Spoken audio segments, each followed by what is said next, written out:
Hello, I'd like to discuss the golf cart burden carrying rules. Uh, you will have a sheet of paper that has the acknowledgement of responsibility on it. I want to go through these. This is produced actually by Falcon Jet, and we're in agreement with their policy. So this is the policy if you drive a golf cart or any equipment out here on the tarmac. So recently, actually, we had an accident where one of the carts was pulling up to a building, and somehow the foot slipped off the brake onto the accelerator, which can happen, especially if your feet are damp or wet, and this is at night, and the golf cart then jumped a curb, or actually it was a large piece of wood, and then catapulted into the building and put a large dent in the building, which then that is considered a accident, property damage accident. And then of course was filed and things happened. So anyway, we have to retrain anyone, so we should do that anyway. I think every 3 years you're supposed to go through training and recertify on these procedures and policies. So let's just go through these. Golf cart burden carrier.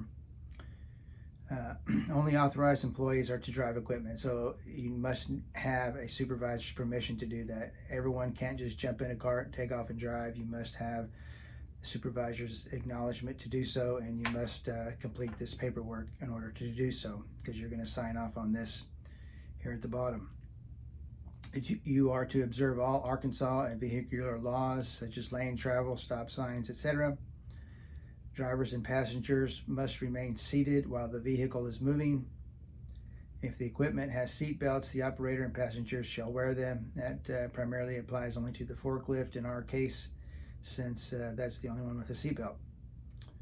Never exceed the number of available seats for the number of passengers. No passengers are allowed in the work bed of golf carts or burden carriers. So all our golf carts are 2-seaters, so 2 people maximum per cart. You can't have someone jump in the back and give them a ride. All passengers should keep hands, arms, legs, and feet within the confines of the vehicle at all times when in motion. What happens is, and it's happened where accidents, is someone has their foot sticking out the side at the bottom, or their arm hanging out the side, and it goes by something and gets caught, and you have an injury, an accident injury. So keep all appendages inside the vehicles. Reduce speed when approaching pedestrians who always have the right of way. So aircraft have the right of way, and the aircraft rules are as follows. If there's an aircraft in the tarmac somewhere, just turn around and go around another way. If it is completely stopped and has the chocks under the wheels, in other words, where the wheels have the what they call it, a chock, which is based upon the base of the wheel where it can't move, you can proceed to the sides of the aircraft at an extremely slow rate. If anyone is walking the airplane, if they're pulling it out, or if any activity is going on with the airplane, passengers loading, unloading, anything like that, just stop, turn around, and go the other direction. They have escorted other team members out of here for driving around an airplane while it's in motion. So if there's an airplane in motion, for sure, you can't even go around it. You have to stop. If it's coming towards you, you must stop, turn around, and go the other direction. Do not proceed ever to go around an aircraft in motion. They will have me escort you out of here if you do that. Never back up without looking to see what is behind you. It's important to make sure if you're going to back up and go in reverse, you know that it's clear behind you. I missed this one here. Slow down at all intersections and any blind corners. So if you come around an intersection, you must slow down, especially over here by facilities where you have that tight intersection. I've had people been walking there and people come flying around that intersection. It's not a good situation. So plus it's a 5-mile-an-hour speed limit. So make sure to go extremely slow around any intersection anytime you are turning anywhere. Remember, you're a guest here at Falcon Jet, and they can remove our driving privileges at any time. So let's take extra caution to make sure we're always being safe when we drive. We're not allowed to tow anything with the golf cart, so don't be doing any towing. Never park equipment as to block an emergency exit or emergency equipment or doorways or intersections or normal traffic flow. Do not park equipment within 10 feet of a pedestrian doorway, and do not block the means of egress from a doorway. Don't block any doorways. Stay as far away from doorways as you can, whether that's hangar doorways or pedestrian doorways. At this time also I want to mention, because of that accident, they have asked us to, when we pull up to a building, to not pull head on to the building, but to pull parallel to the building. In other words, pull up sideways to a building to where if something were to happen, the car would not jump forward and hit the building. You know, you have wide open spaces out here where you can do that. So pull up at parallel park to the buildings rather than straight head on. No golf carts or burden carriers are allowed inside the hangars or production areas, so don't ever drive inside one of the buildings. That's something that we do not do for any reason. Use the headlights on motorized carts that have them after dusk until dawn. This is very important to always keep 25 feet away from an aircraft. So if there is a parked aircraft out there and there's no activity going on with that aircraft, you may proceed around it, but just make sure that you stay as far away from it as possible and drive as slow as possible. One of the things that they do ask us to do also is when you're driving and say a lot of the Falcon Jet people are going to lunch, or if there's any activity out there at all, just slow your speed to the same speed as a walking speed, pedestrian speed. Whatever the speed people are walking, that's the speed you should be driving when pedestrians are present or when traveling around an aircraft. Always report any damage or maintenance needed to the golf carts to your supervisors immediately. And this is important: the use of electronic and wireless communication devices are not permitted while operating any mobile equipment. So whenever we're driving, you cannot be on your phone and driving a golf cart at the same time. Don't do that. They can ask us to remove your driving privileges and or even remove you from the facility. Here just about a month ago or so, there was someone driving a company vehicle inside the Falcon Jet area from the upholstery down towards the service center, and they were doing about 40 miles an hour. Well, that guy got kicked out of here. So that's another thing. Speed is very important, that we do not ever exceed speed limits. Just use common sense if you can at all times, and try to not be, well, stay off the radar.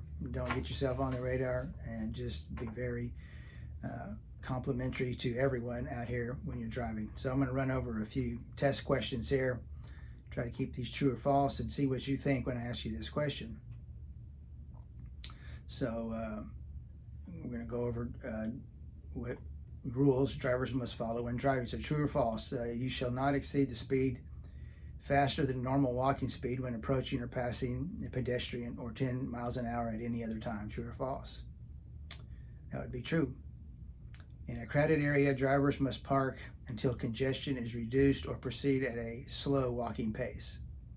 True. You proceed at a slow walking pace, or just stop and let everyone proceed. There's times when, on day shift, for instance, when cabinet shop goes on to break and there's probably 150 people walking out of that building at one time, it's best to just slow down or completely stop, I'm saying, instead, and just let them all go, or turn and go the other way around instead of trying to weave through there.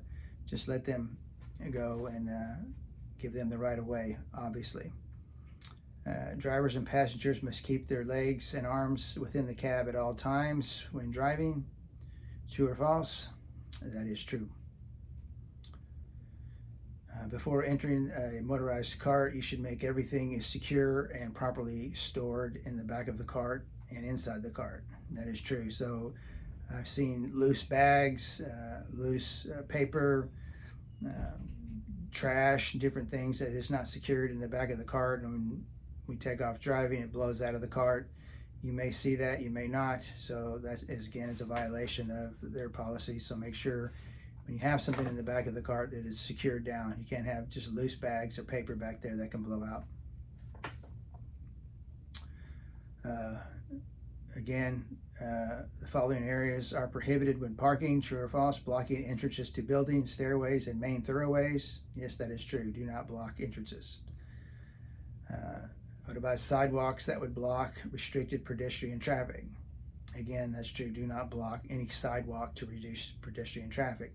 Also, do not drive on the grass unless you're forced to for some unforeseen reason. But if it's wet, and don't drive on it and make ruts in the ground.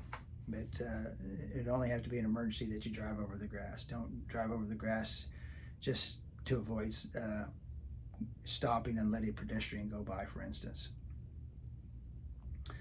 It's true or false that you should check the area behind the vehicle before you back up a vehicle. That is true. So when you get in your vehicle, make sure there's nothing behind you. When exiting a motorized cart, turn the key off position, remove the key from the switch, and make sure to engage the parking brake. Is that true or false?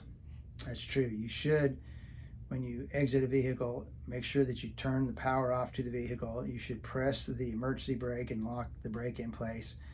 And if you can, take the key with you so that someone doesn't hop in the car and take off with it. We've actually had I saw one day someone driving one of our carts where they just got in and took off and thought they could just use it for whatever they wanted.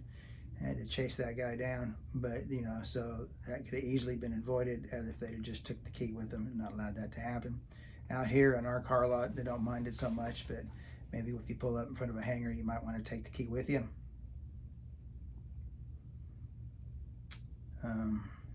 It is acceptable to have more passengers than there are seats available. True or false? Well, that's false. You can only have as many people in the vehicle as there are seating capacity. How far should a motorized cart be from any aircraft? 15, 20, or 25 feet? 25 feet is the answer. If you observe improper use or operation of a motorized cart, that could affect the safety of the driver, passengers, or pedestrians. It is your responsibility to notify your supervisor. True or false? That is true. If you do see something unsafe in the use of a cart, you should say something because that may keep an accident from happening. Use of cellular phones or other electronic equipment is permitted while operating the golf cart. True or false? That is false. You're not to use your phone while you're driving the cart. If you have a supervisor, someone's trying to call you and you're driving a cart, just pull off to the side and park. Take the call, do what you need to do, but do not be driving and be on the phone at the same time. I don't care if anyone else is doing that within the Falcon Jet world. We're not to do that. Safety or facilities management sees us doing that. They can, like I say, take away your driving privileges and or ask you to be removed from the facility. So the smartest and wisest thing to do always is just don't be on the phone when you're driving. So if you do have the driving privileges, just be responsible and accountable. And no different than if you're driving around the city of Little Rock. You can't just do whatever you want whenever you want. There are driving rules and regulations and things that you must do. So just take the time to drive safely at all times. And again, park parallel to the buildings rather than head on, because your foot can hit the accelerator rather than the brake, or it could slip or something could happen.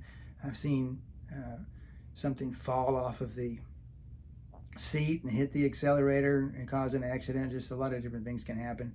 So if you just pull up parallel, which is sideways to the building, there's nothing for you to run into as far as the building property is concerned, as long as you do that. So again, follow the rules, and let's just keep safe always in everything we do when it comes to golf cart and or burden carrier driving. Thanks.